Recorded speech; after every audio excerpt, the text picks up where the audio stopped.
Alright, we're gonna get some slippers. Okay, yeah, whatever you guys like. Nice, those look good, bro. Make sure you go tell. You have to go tell the salesperson. Yes. Don't walk away until we pay. Hindi ka muna ko na mag-walk kasi may tanda. Yeah, those are good, yeah. Thank you so much. Very cool. Good choices, yeah. Make sure they fit. All right, try them on. Put them on your feet and make sure they fit.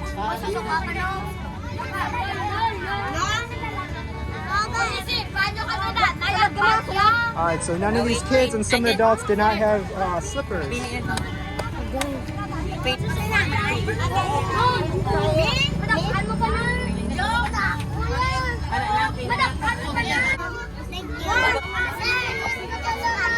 Very nice.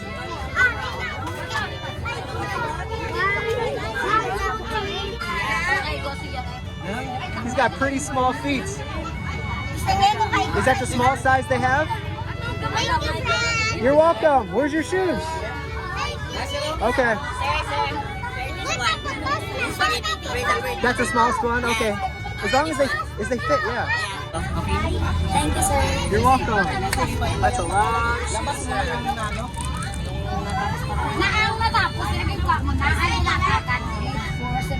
Alright guys, here's the list. I'm not sure exactly how many of it is. There were supposed to be, we started with 2 people asking, and then 8, and then we started to walk then we walked here, and then there was this many. So here's the total cost, $8,470. They're filling the sack right now. No. Pamasko ah. Christmas.